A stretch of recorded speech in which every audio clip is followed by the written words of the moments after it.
শুনেছি, আমি তদন্ত করেছি এবং আমি অন্যের কথা শুনে আপনি আসলে আমাকে বলেননি। তখন সে কিন্তু এটা মিডিয়ার সামনে, যখন আমরা নমিনেশন পেপার দাখিল করতে যাই 2 তারিখে, এই মাসের 2 এপ্রিল, তখন কিন্তু প্রকাশ্যে মিডিয়ার সামনে সে বলেছে আসলে পীরজাদা সাহেব ভাই আমাকে চুমু দিতে চাইনি, আমি নিজের কানে শুনি, সে আমাকে এটা বলেনি, আমাকে একজন ভুল বুঝিয়েছে তৃতীয় পক্ষ, এই কথা কিন্তু সে বলেছেন।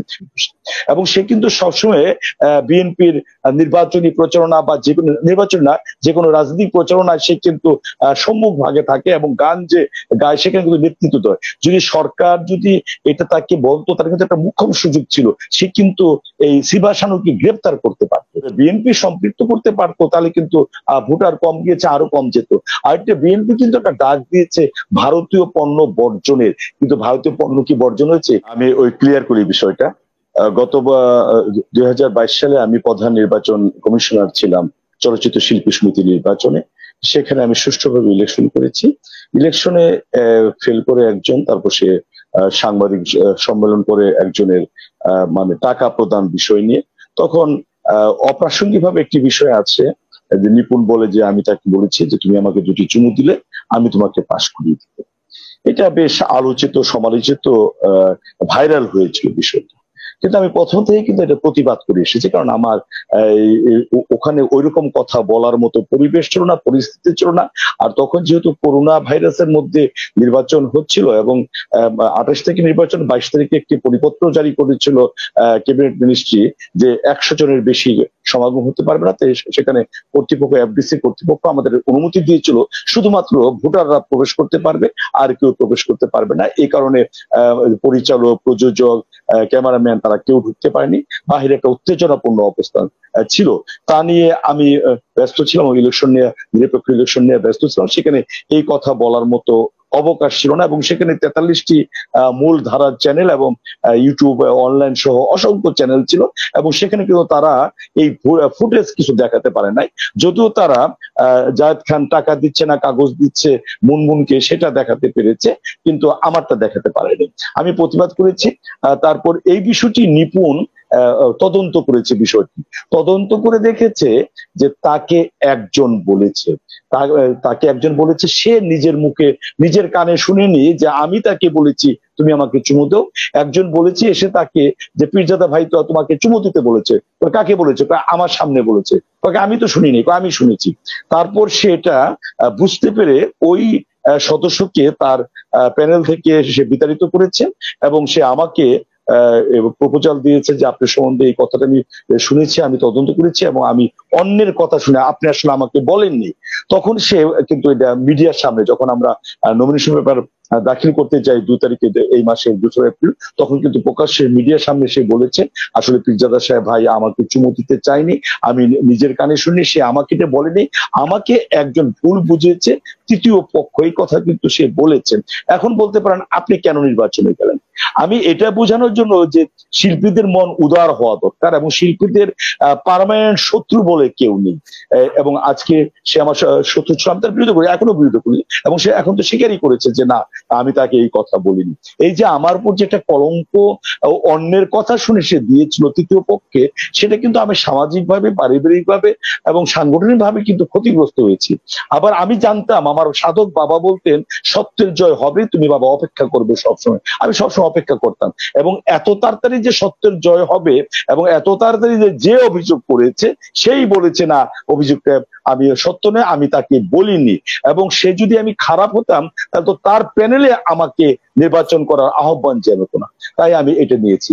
আর গতকালকের বিষয়টা তো বললাম যে শিল্পী সমিতির সাথে একটি গন্ডগোল হয়েছে সাংবাদিকদের। আরেকটি কথা বলবো, এই যে বিভিন্ন সময় বিভিন্ন জন বলি যে আমরা কোনো সুযোগ পেলেই বিরোধী দলের মানুষকে গ্রেপ্তার করার চেষ্টা করি।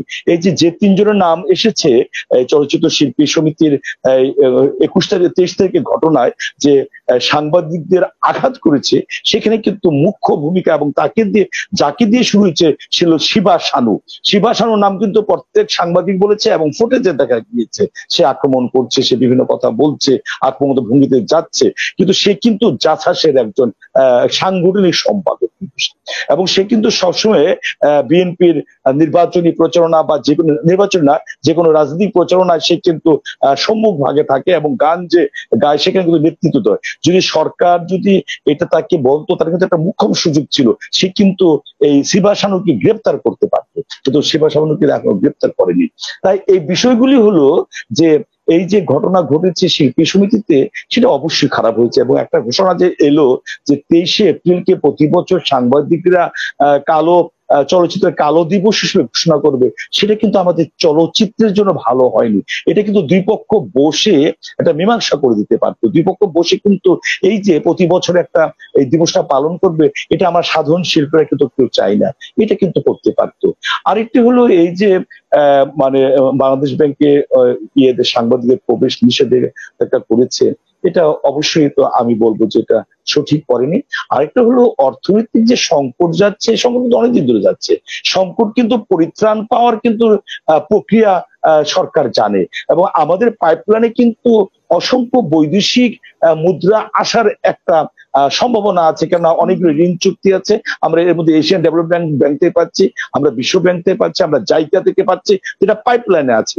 তাই একেবারে মানে 14 বিলিয়ন ডলারের নিচে নামবে এটা কিন্তু সম্ভব না। আমরা রেমিটেন্স আসা কিন্তু বেড়ে গেছে, আমাদের রপ্তানি কিন্তু বেড়ে গেছে। আরেকটা বিষয় বলবো, জনগণকে কিন্তু আওয়ামী লীগও সম্পৃক্ত করতে পারেনি, বৃহত্তর জনগোষ্ঠীকে, বিএনপি কিন্তু বৃহত্তর জনগোষ্ঠীকে সম্পৃক্ত করতে পারেনি।